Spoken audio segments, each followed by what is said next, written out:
अस्सलाम वालेकुम। आज हम 8051 माइक्रो कंट्रोलर की सीरीज का पार्ट 3 जो है वो डिस्कस करेंगे, जो कि मेनली कवर करेगा functional block diagram of 8051। Last lecture में हम लोगों ने ये देखा कि 8051 का हार्डवेयर आर्किटेक्चर क्या होता है। 8051 के अंदर एक सीपीयू है जो कि 8 बिट का है। मतलब 8051 का जो आर्किटेक्चर है वो 8 बिट आर्किटेक्चर है। इसमें जितने रजिस्टर्स होंगी, जितनी पोर्ट्स होंगी, जो भी डाटा डील किया जाएगा वो 8 बिट की फॉर्म में डील किया जाएगा। 8051 आपके पास जिस स्पीड पे ऑपरेट कर रहा होता है वो 11.0592 मेगाहर्ट्ज है। बेसिकली 11.0592 मेगाहर्ट्ज का क्रिस्टल 8051 के साथ अटैच किया जाता है। 8051 के अंदर कुछ बेसिक पोर्ट्स हैं। टोटल 4 आईओ पोर्ट्स हैं, input output ports P0, P1, P2, P3 के नाम से। ये सारी बाइट वाइड पोर्ट है, मतलब 8 बिट का डाटा इनसे इनपुट या आउटपुट लिया जा सकता है। तो 8 इंटू 4 टोटल 32 पिन हमारे पास आईओ ऑपरेशंस के लिए हैं, इनपुट आउटपुट ऑपरेशंस के लिए। इसके अलावा कुछ बेसिक फंक्शनैलिटी 8051 हमें प्रोवाइड करता है, जिस तरह से सीरियल पोर्ट। अगर हम लोग 8051 को दूसरे माइक्रो कंट्रोलर या डिवाइसेस के साथ कनेक्ट करना चाहते हैं तो सीरियल पोर्ट यूज की जा सकती है। 8051 में कुछ टाइमर्स अवेलेबल हैं, जिनको यूज करते हुए डिले भी जनरेट किया जा सकता है, और कुछ काउंटर्स भी अवेलेबल हैं जिनके थ्रू इवेंट्स को काउंट किया जा सकता है। बेसिकली टाइमर और काउंटर दोनों एक ही चीज का नाम है। हम लोग दोनों में से कोई एक फीचर यूज कर रहे होते हैं एट ए टाइम। इसके अलावा 8051 के अंदर एक प्रोग्राम मेमोरी है 4 किलोबाइट की। मतलब 4 किलोबाइट तक का कोई भी कोड इसकी मेमोरी में सेव किया जा सकता है। 128 बाइट की रैम है। इस रैम के अंदर हम लोग अपने टेम्पररी वेरिएबल्स या अरिथमेटिक ऑपरेशंस के रिजल्ट सेव करवा रहे होते हैं। टोटल इंटरप्ट्स के सोर्सेज आपके पास 6 हैं। 3 एक्सटर्नल इंटरप्ट्स होती हैं, और टोटल आपके पास 3 जो है वो सॉफ्टवेयर इंटरप्ट्स यूज की जाती हैं। इसके बाद अगर आगे मूव करें हम लोग, तो हम लोगों ने ये लास्ट टाइम देखा था कि ये 8051 की पिन डायग्राम है। हम लोग देख सकते हैं कि कुछ बेसिक पिन हैं, वीसीसी, ग्राउंड, रीसेट के नाम से, क्रिस्टल 1, क्रिस्टल 2 के नाम से। उसके अलावा कुछ पोर्ट की पिन है। पोर्ट 0 8 बिट की है, पोर्ट 1, 2 और 3 सब 8 बिट की पोर्ट्स हैं। पोर्ट 0 और 2 को यूज करते हुए आप एक्सटर्नल मेमोरी अटैच कर सकते हो 8051 फैमिली मेंबर्स के साथ। क्योंकि कुछ 8051 मेंबर्स रॉमलेस होते हैं, उसमें आपको पोर्ट मेमोरी रिक्वायर्ड होती है। तो पोर्ट 0 से पोर्ट 2 को यूज करते हुए एक 16 बिट तक के एड्रेस एक एक्सटर्नल मेमोरी को अप्लाई किए जा सकते हैं, और वहां से 8 बिट का डाटा रीड या राइट किया जा सकता है। 16 बिट एड्रेस का क्या मतलब है, आप देख सकते हैं पोर्ट 0 से AD0 से वैल्यू स्टार्ट हो रही है, और पोर्ट 2.7 पे A15 पे एंड हो रही है। 16 बिट एड्रेस का मतलब है 2 रेज़ टू पावर 16, मतलब 65 किलोबाइट की मेमोरी 8051 के साथ एक्सटर्नल अटैच की जा सकती है अगर रिक्वायर्ड हो तो। पोर्ट 3 आपको कुछ और भी एडिशनल फीचर प्रोवाइड करता है, वो हम लोग देख सकते हैं। हम लोग बेसिक इनपुट आउटपुट ऑपरेशन के अलावा इसकी पहली 2 पिन 3.0 और 3.1 को यूज करते हुए सीरियल ट्रांसमिशन करवा सकते हैं। पोर्ट 3.2 और 3.3 को यूज करते हुए हम लोग इंटरप्ट के सिग्नल्स के साथ डील कर सकते हैं। पोर्ट 3.4 और 3.5 इवेंट काउंटिंग के लिए टाइमर्स के अंदर यूज की जा सकती हैं, और 3.6 और 3.7 मेमोरी के अंदर रीड या राइट ऑपरेशन करवाने के लिए यूज की जाती है। तो ये एडिशनल फीचर है। अगर हम लोग एडिशनल फीचर यूज नहीं कर रहे तो हम लोग पोर्ट 3 को अपने नॉर्मल मोड में भी ऑपरेट करवा सकते हैं। जो आज बेसिकली टॉपिक कवर करने हैं वो है इनसाइड सीपीयू। क्या रिसोर्सेज होते हैं, क्या कंपोनेंट्स होते हैं जो कि एक माइक्रो कंट्रोलर के सीपीयू के अंदर एग्जिस्ट करते हैं और उसको डिफरेंट फीचर्स प्रोवाइड करते हैं। और उसके बाद मेन पार्ट है functional block diagram of 8051, that how everything is performed in a 8051 microcontroller. तो सबसे पहले if we talk about the resources and component of 8051 CPU, तो इन जनरल आपके पास एक CPU के अंदर कुछ रजिस्टर्स एग्जिस्ट कर रहे होते हैं। फॉर एग्जांपल यहाँ पर आप देख सकते हैं register A, B, C, D। यही वो रजिस्टर्स होते हैं जिनके थ्रू सारे बेसिक टास्क परफॉर्म किए जाते हैं, अर्थमेटिक ऑपरेशन परफॉर्म किए जाते हैं। कुछ और रजिस्टर्स हैं इंस्ट्रक्शन रजिस्टर के नाम से, इंस्ट्रक्शन डिकोडर के नाम से। एक रजिस्टर हम देख सकते हैं प्रोग्राम काउंटर के नाम से, और रजिस्टर का ही एक पार्ट होता है फ्लैग्स, जो कि हम लोग यहाँ पर देख सकते हैं। अगर एक ऑर्डर में बात करें तो एक सीपीयू 3 बेसिक ऑपरेशन परफॉर्म कर रहा होता है, जिसके अंदर सबसे पहले है फेचिंग ऑफ इंस्ट्रक्शंस, इंस्ट्रक्शन को मेमोरी से फेच करके लाना। उसके बाद है डिकोडिंग ऑफ इंस्ट्रक्शन, क्योंकि इतनी सारी इंस्ट्रक्शंस होती हैं, उनमें से कौन सी इंस्ट्रक्शन किस चीज के लिए है ये चीज डिकोड करना, और उसमें कौन कौन से रिसोर्सेज यूज होंगे ये चीजें डिकोड करना। और फिर फाइनली एग्जीक्यूशन ऑफ इंस्ट्रक्शन। तो fetching of instruction, decoding of instruction और एग्जीक्यूशन ऑफ इंस्ट्रक्शन। अगर हम एक ऑर्डर में बात करें तो program counter is mainly responsible to define which instruction to execute next. तो next instruction to be fetched for execution, next instruction कौन सी fetch की जाएगी execution के लिए, इसका रिकॉर्ड रखने के लिए प्रोग्राम काउंटर होता है। प्रोग्राम काउंटर 0 से स्टार्ट होता है, इसका मतलब 0 रोम लोकेशन से पहली इंस्ट्रक्शन उठाई जाएगी। हर इंस्ट्रक्शन को एग्जीक्यूट करने के बाद प्रोग्राम काउंटर में इंक्रीमेंट होता जाता है। एक दफा इंस्ट्रक्शन को उठा के ले आया गया, उसके बाद उसको प्रोवाइड कर दिया जाता है इंस्ट्रक्शन रजिस्टर के अंदर। नॉर्मली इंस्ट्रक्शन रजिस्टर और इंस्ट्रक्शन डिकोडर दोनों सेम रजिस्टर भी हो सकते हैं, डिफरेंट रजिस्टर भी हो सकते हैं। एक दफा इंस्ट्रक्शन रजिस्टर के अंदर इंस्ट्रक्शन प्रोवाइड कर दी जाए तो उसको डिकोड किया जाता है। डिकोड करके ये अंडरस्टैंड किया जाता है कि इस इंस्ट्रक्शन का पर्पस क्या है। ये इंस्ट्रक्शन एक एएलयू के थ्रू अर्थमेटिक या लॉजिक बेस पे परफॉर्म की जाएगी, या ये एक सिर्फ ट्रांजैक्शन बेस ऑपरेशन है जो कि मेमोरी और रजिस्टर्स के दरमियान परफॉर्म किया जाएगा।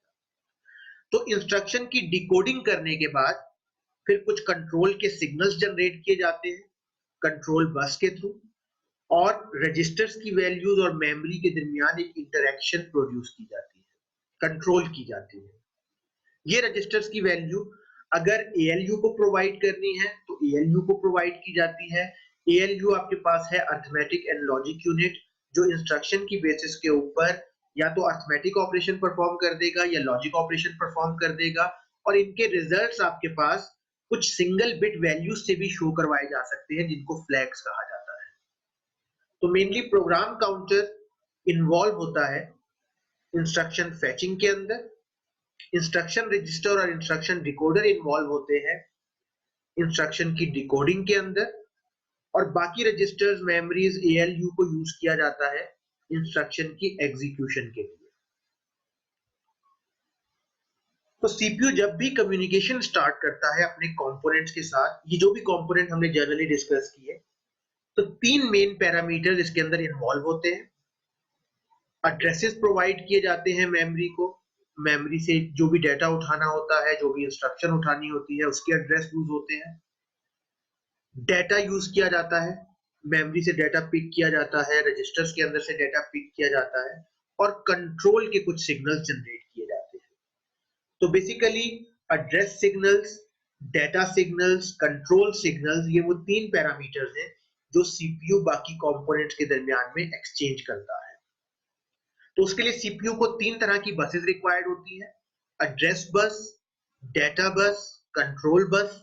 यही वो 3 बसेस हैं जिनके थ्रू एक सीपीयू अपनी रोम, रैम, पेरिफेरल्स के दरमियान कम्युनिकेशन परफॉर्म करवाता है। अगर कंट्रोल बस की बात की जाए तो ये सीपीयू यूटिलाइज करता है कंट्रोल सिग्नल जनरेट करने के लिए। बेसिकली इन सिग्नल से ये डिफाइन किया जाता है कि which type of communication is required और when a communication is required. तो किस किस यूनिट को आपके पास कम्युनिकेशन में इन्वॉल्व किया जाएगा और किस टाइप की कम्युनिकेशन परफॉर्म की जाएगी, ये कंट्रोल बस के थ्रू जनरेट किया जाता है। फॉर एग्जांपल अगर रोम है तो रोम से सिर्फ डाटा रीड किया जा सकता है, और अगर रैम है तो रैम से डाटा रीड भी किया जा सकता है और उसमें डाटा राइट भी करवाया जा सकता है। तो सीपीयू किस टाइप का सिग्नल जनरेट कर रहा है और किसके लिए जनरेट कर रहा है, ये आपके पास कंट्रोल बस के थ्रू जनरेट किया जाता है। इसके बाद एड्रेस बस के थ्रू ये डिफाइन किया जाता है कि किस मेमोरी से डेटा रिक्वायर्ड है या किस रजिस्टर तक डेटा पहुंचाना है या वहां से एक्सेस करना है। नॉर्मली एड्रेस बस के थ्रू माइक्रो कंट्रोलर अपने बाकी कंपोनेंट्स के साथ, अपने बाकी रिसोर्सेज के साथ कम्युनिकेट करता है, आइडेंटिफाई करता है कि किस मेमोरी लोकेशन से, किस पॉइंट से, किस रिसोर्स से डेटा को रीड या राइट करना है। एड्रेस नॉर्मली हमेशा स्टैटिक होता है, चाहे रोम मेमोरी का हो चाहे रैम मेमोरी का हो, ये एक फिक्स एड्रेस होता है जिसके साथ हम लोग डील कर रहे होते हैं।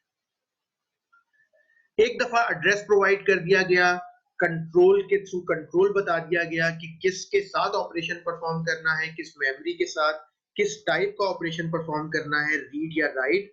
उसके बाद डेटा बस के थ्रू डेटा रिसोर्सेज के दरमियान में एक्सचेंज कर लिया जाता है। ये डेटा रीड भी और राइट भी डेटा बस के थ्रू ही परफॉर्म किया जाता है। नॉर्मली जो डेटा एक्सचेंज हो रहा होता है, ये मोबाइल हो सकता है, ये कोई फिक्स डेटा नहीं है। ये आपकी कम्युनिकेशन के दरमियान रिप्लेस हो सकता है, रीराइट हो सकता है, नया डेटा आकर रिसोर्सेज के ऊपर सेव करवाया जा सकता है।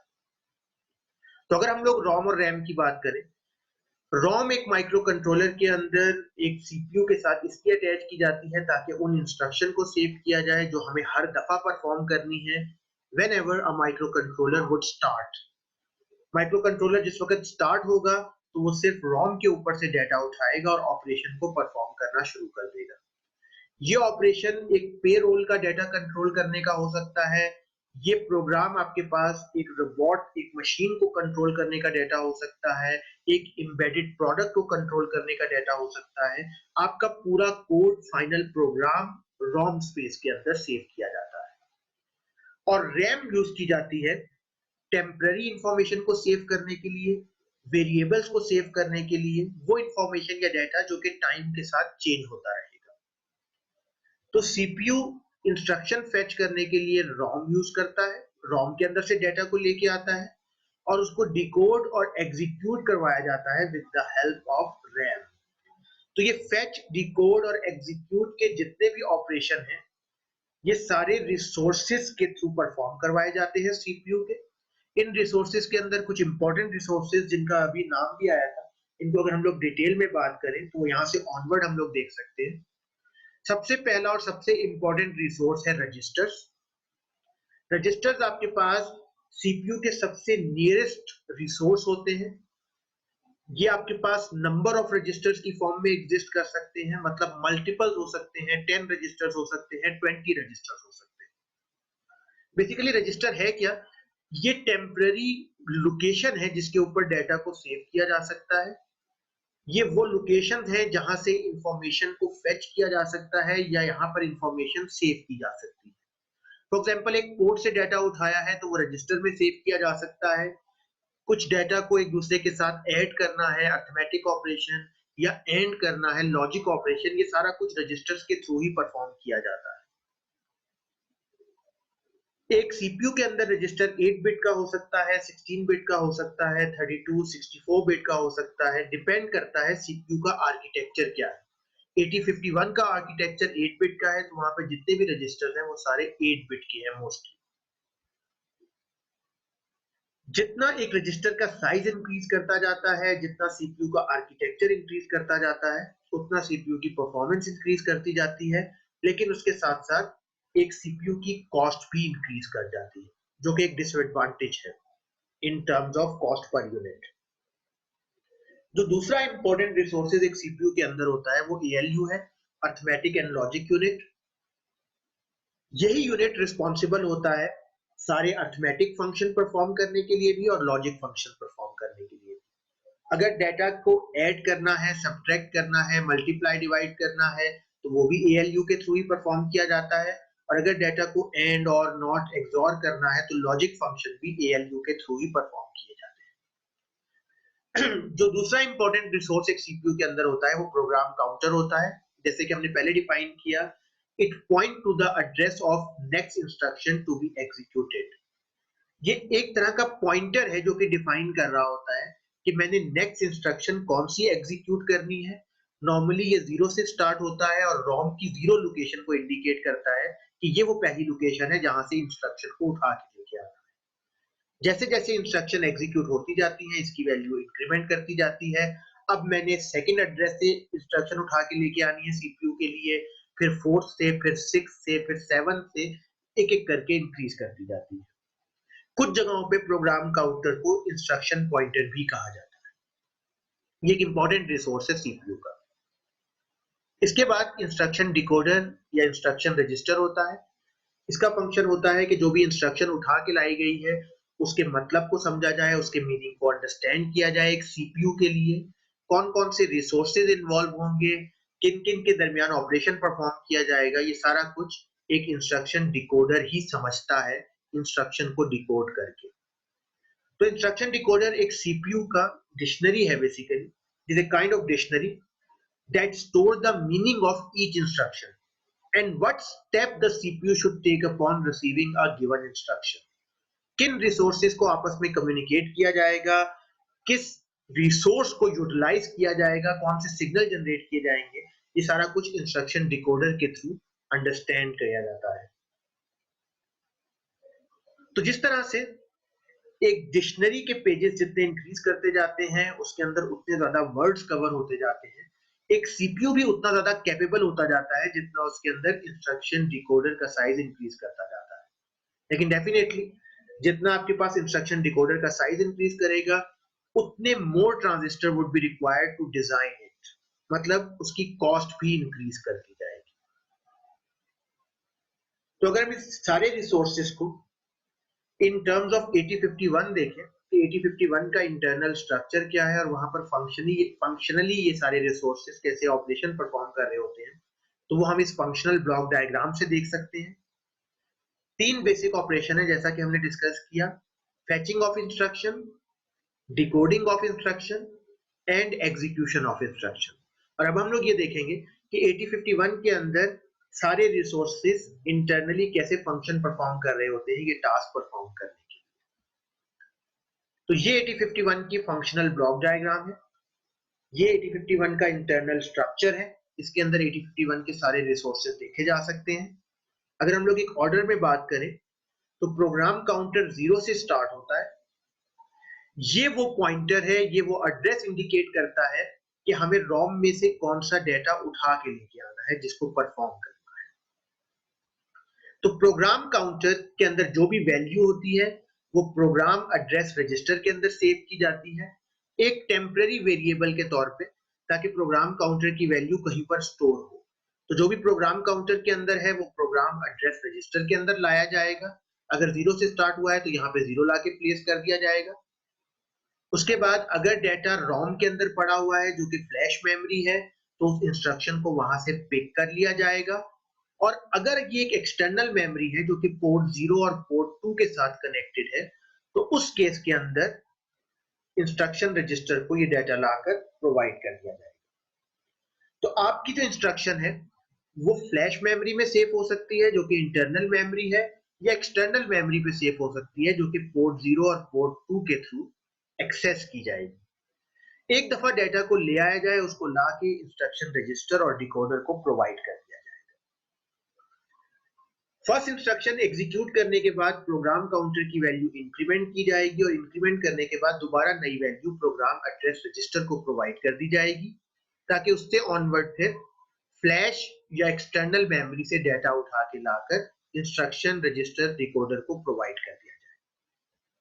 तो अगर हम लोग इधर देखें, सबसे फर्स्ट स्टेप में सबसे फर्स्ट टाइम सिर्फ प्रोग्राम काउंटर इन्वॉल्व होगा। प्रोग्राम काउंटर की वैल्यू 0 होगी, ये वैल्यू प्रोग्राम एड्रेस रजिस्टर को प्रोवाइड की जाएगी।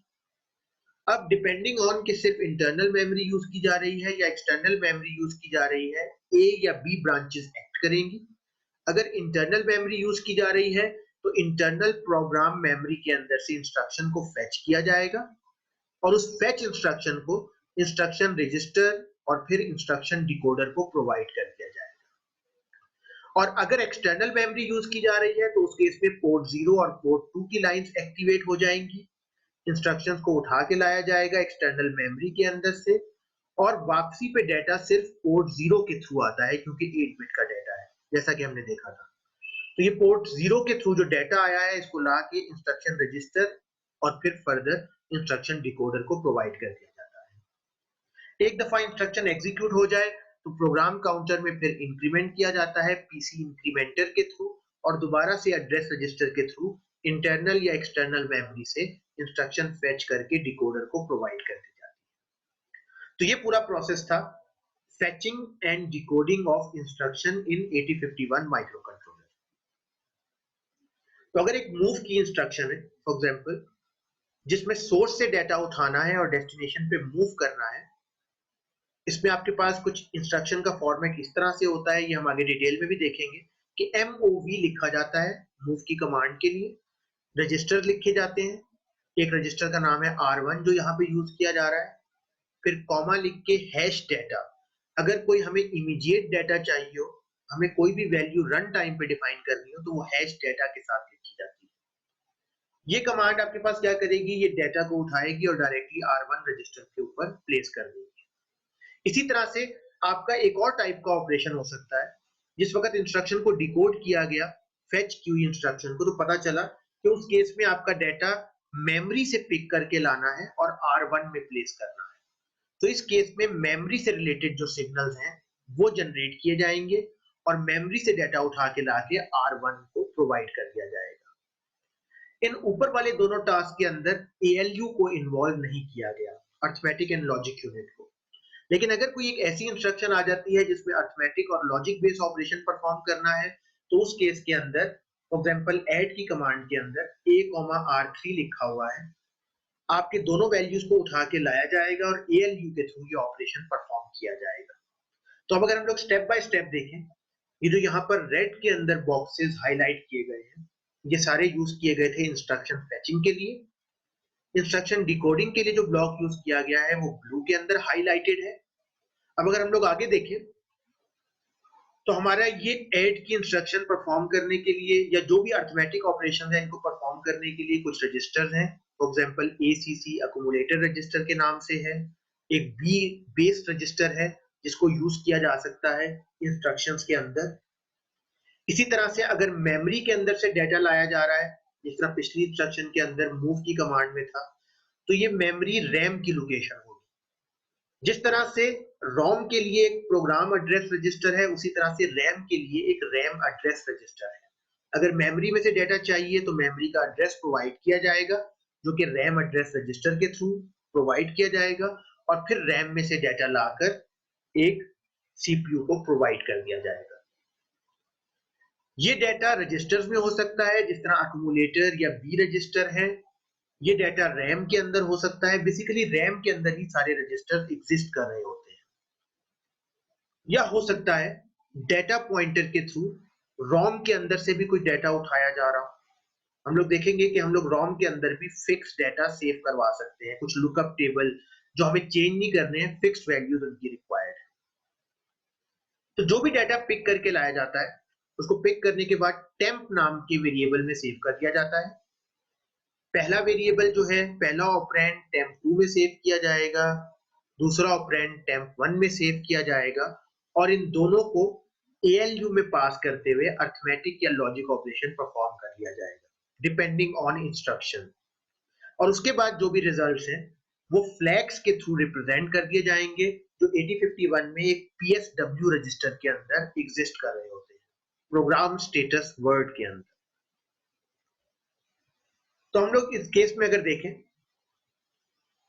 पहले केस के अंदर ALU इन्वॉल्व नहीं हो रहा है, सिर्फ डाटा को उठा के R1 रजिस्टर के अंदर मूव किया जा रहा है। अगर एक मेमोरी बेस्ड इंस्ट्रक्शन आ जाए तो उस केस के अंदर एड्रेस प्रोवाइड किया जा रहा है। इस इंस्ट्रक्शन के अंदर इस केस में रैम एड्रेस रजिस्टर को कांटेक्ट किया जाएगा और रैम एड्रेस रजिस्टर के थ्रू जो भी ऑपरेंड मेमोरी से उठा के लेके आना है, जो भी वैल्यू मेमोरी से लेके आनी है, उसको लाया जाएगा और R1 को प्रोवाइड कर दिया जाएगा। और अगर एक ऐड टाइप की इंस्ट्रक्शन आ जाती है, अर्थमेटिक या लॉजिक इंस्ट्रक्शन, तो इसके अंदर जो भी वेरिएबल्स की वैल्यू है, फॉर एग्जांपल यहाँ पर A और R3 रिक्वायर्ड था, A को एक टेम्प रजिस्टर में सेव किया जाएगा, R3 की वैल्यू को उठा के एक टेम्प1 रजिस्टर के अंदर सेव किया जाएगा और फिर ALU के थ्रू रिजल्ट परफॉर्म करने के बाद आपका रिजल्ट इंस्ट्रक्शन की बेसिस के ऊपर डेस्टिनेशन पे सेव कर दिया जाएगा, जो कि इस केस में अक्यूमुलेटर है। और इसी तरह ALU के स्टेटस को एक रजिस्टर PSW के थ्रू इंडिकेट कर दिया जाएगा, जो कि प्रोग्राम स्टेटस वर्ड कहलाता है। तो ऐड की कमांड आपके पास अरिथमेटिक एंड लॉजिक यूनिट को इन्वॉल्व करती है। इसमें आपने जो भी दो ऑपरेंड्स बताए होते हैं उनको ऐड किया जाता है, मतलब a प्लस r3 को ऐड किया जाएगा और रिजल्ट को a के ऊपर सेव किया जाएगा। तो ये हमारे पास फंक्शनल ब्लॉक डायग्राम ऑफ 8051 है। इसमें अगर हम लोग कुछ और कंपोनेंट्स की बात करें तो इसके अंदर जो फ्लैश मेमोरी है वो 4 किलोबाइट का रोम है। इस पे 128 बाइट की इंटरनल रैम है जिसमें रजिस्टर्स भी एग्जिस्ट कर रहे होते हैं। स्टैक मेमोरी भी होती है जिसमें हम लोग डाटा पुश या पॉप कर सकते हैं, या यूजर वेरिएबल्स भी रैम मेमोरी के अंदर ही सेव किए जाते हैं। इसके अलावा ALU आपके पास दो टेम्पररी रजिस्टर्स के साथ कनेक्टेड है, जैसा कि हमने डिस्कस किया temp1 temp2 के साथ। इसके साथ एक PSW रजिस्टर अटैच है जो कि स्टेटस मतलब फ्लैग्स की वैल्यू स्टोर करने के लिए है। इंटरनल रैम से कोई डाटा चाहिए हो तो वो रैम एड्रेस रजिस्टर्स के थ्रू ALU को या CPU को प्रोवाइड किया जाता है। एक प्रोग्राम एड्रेस रजिस्टर है। ये सिर्फ तब यूज किया जाता है जब प्रोग्राम मेमोरी मतलब रोम को एक्सेस करना हो, चाहे वो इंटरनल प्रोग्राम मेमोरी हो चाहे वो एक्सटर्नल प्रोग्राम मेमोरी हो। प्रोग्राम काउंटर की हेल्प और इंक्रीमेंटर की हेल्प के थ्रू जो भी अपडेटेड प्रोग्राम काउंटर की वैल्यू होती है वो प्रोग्राम एड्रेस रजिस्टर को प्रोवाइड की जाती है और उसके अकॉर्डिंग इंटरनल या एक्सटर्नल रोम से प्रोग्राम मेमोरी से डाटा को एक्सेस करके लाकर इंस्ट्रक्शन रजिस्टर और डिकोडर को प्रोवाइड कर दिया जाता है। डाटा पॉइंटर आपके पास एक एड्रेस रजिस्टर है। नॉर्मली ये आपके पास movc की कमांड के थ्रू यूज किया जाता है, या जिस वक्त रोम के अंदर से फिक्स डाटा उठाना हो तब भी इसको यूज किया जाता है। तो एक्सटर्नल मेमोरी के साथ डील करने के लिए या फिर रोम के अंदर से वैल्यूज को उठा के लाने के लिए फिक्स वैल्यूज को डाटा पॉइंटर यूज किया जाता है, जो कि नॉर्मली movc की कमांड के साथ यूज किया जाता है। movc की कमांड के थ्रू एक byte of data program memory से लाकर एक्यूमुलेटर में सेव किया जा सकता है। इसका डिटेल फॉर्मेट हम लोग फ्यूचर में डिटेल में देखेंगे। इंस्ट्रक्शन रिकॉर्ड रजिस्टर या इंस्ट्रक्शन डिकोडर टाइमिंग और कंट्रोल ब्लॉक का पार्ट है। इन्हीं के थ्रू सारे कंट्रोल के सिग्नल और टाइमिंग के सिग्नल्स कंट्रोल किए जा रहे होते हैं। इसके अलावा एक दफा हम लोग दोबारा फंक्शनल ब्लॉक डायग्राम 8051 की अगर देखें तो उसमें कुछ बफर भी एग्जिस्ट कर रहे होते हैं। नॉर्मली जब कोई ऐसी इंस्ट्रक्शन परफॉर्म की जाती है जिस तरह ब्रांच इंस्ट्रक्शन, जहां पर अपने नॉर्मल एड्रेस को छोड़ के एक नए एड्रेस पे जंप करना होता है, तो उसका एड्रेस जिस लोकेशन को हम लोग छोड़ के जा रहे हैं उसका एड्रेस टेम्परेरी तौर पर बफर्स के अंदर सेव कर दिया जाता है। तो बफर एक सिंपल रजिस्टर ही है, एक मेमोरी लोकेशन ही है जिसके अंदर ऑपरेंड के एड्रेसेस को सेव करवा दिया जाता है, ब्रांच के एड्रेसेस के केस में, ब्रांच की इंस्ट्रक्शंस के केस में। इसके अलावा आपकी पोर्ट्स के साथ कुछ लैचेस भी हैं। लैच आपके पास एक रजिस्टर होता है जो कि स्टोरेज के लिए यूज किया जाता है। हम पोर्ट के अंदर डाटा इनपुट भी कर सकते हैं और आउटपुट भी करवाया जा सकता है, उन पे कुछ ऑपरेशंस भी परफॉर्म किए जा सकते हैं, इसलिए उनके साथ लैचेस नाम के रजिस्टर्स, लैच नाम की डिवाइसेस अटैच होती हैं जिनको पोर्ट लैचेस कहते हैं। तो अगर हम लोग इस पूरी डायग्राम को दोबारा से ओवरव्यू करें तो प्रोग्राम काउंटर सबसे पहले फेचिंग का ऑपरेशन स्टार्ट करता है 0 से। जो भी प्रोग्राम काउंटर की वैल्यू होती है वो प्रोग्राम एड्रेस रजिस्टर को प्रोवाइड की जाती है। उस वैल्यू की बेसिस के ऊपर इंटरनल मेमोरी है तो क्विक फ्लैश से, और अगर एक्सटर्नल मेमोरी है तो पोर्ट 2 और पोर्ट 0 के थ्रू एक्सटर्नल मेमोरी को एक्सेस किया जाता है। जो भी डाटा, जो भी इंस्ट्रक्शन फेच की जाती है उसको ला के ब्लू कलर में हाईलाइटेड इंस्ट्रक्शन रजिस्टर और डिकोडर को प्रोवाइड कर दिया जाता है। इसके बाद डिपेंडिंग ऑन इंस्ट्रक्शन, अगर रजिस्टर्स इन्वॉल्व हैं तो रजिस्टर्स को यूज किया जाता है, उनको सिग्नल्स प्रोवाइड किए जाते हैं कंट्रोल के, और अगर रैम में से डाटा रिक्वायर्ड हो तो रैम एड्रेस रजिस्टर के थ्रू उसको एक्सेस किया जाता है और टेम्प के वेरिएबल के थ्रू उन्हें ALU को प्रोवाइड कर दिया जाता है। अरिथमेटिक एंड लॉजिक यूनिट उसके ऊपर रिलेटेड टास्क परफॉर्म करता है, अरिथमेटिक का या लॉजिक का, और फाइनली रिजल्ट को दोबारा किसी रजिस्टर या रैम लोकेशन पे सेव करवाता है और साथ साथ प्रोग्राम स्टेटस वर्ड के ऊपर उनकी वैल्यूज को भी इंडिकेट करवा देता है। इसके अलावा हम लोग यहाँ पर देख सकते हैं कि यहाँ पर स्टैक पॉइंटर है, ये भी रैम का पार्ट होता है। कुछ स्पेशल डाटा पुश या पॉप करने के लिए स्टैक पॉइंटर यूज किया जाता है। यहाँ पर हम लोग बफर का ब्लॉक देख सकते हैं जो कि ब्रांच के केस में ऑपरेंड के एड्रेस को सेव करने के लिए होता है। यहाँ पर हम लोग 4 पोर्ट देख सकते हैं, पोर्ट 0, पोर्ट 1, पोर्ट 2, पोर्ट 3। ये सारी पोर्ट लैचेस के साथ कनेक्टेड हैं। सब पोर्ट के साथ एक लैच है ताकि इनपुट और आउटपुट डेटा सेव करवाया जा सके कहीं पर। और इसी तरह से इंटरप्ट, सीरियल और टाइमर के ब्लॉक्स भी इंटरनली ही फंक्शन परफॉर्म कर रहे होते हैं, जो कि हम लोग डिटेल में इंडिविजुअली देखेंगे। एक ऑसिलेटर रिक्वायर्ड है जो कि 11.0592 मेगाहर्ट्ज की फ्रीक्वेंसी जनरेट करवाता है माइक्रो कंट्रोलर को ऑपरेट करने के लिए, और इसी फ्रीक्वेंसी की बेस पे टाइमिंग एंड कंट्रोल ब्लॉक को कंट्रोल किया जाता है। तो ये एज ए होल 8051 की फंक्शनल डायग्राम थी। ये डिफाइन करती है कि 3 basic operation of fetching of instruction, decoding of instruction और एग्जीक्यूशन ऑफ इंस्ट्रक्शन 8051 के अंदर कैसे परफॉर्म किए जाते हैं। तो आज के लिए इतना ही। नेक्स्ट टाइम हम लोग 8051 के सॉफ्टवेयर आर्किटेक्चर को डिटेल में डिस्कस करेंगे और फिर आहिस्ता आहिस्ता प्रोग्रामिंग की तरफ मूव करेंगे। आज के लिए इतना ही। खुदा हाफिज।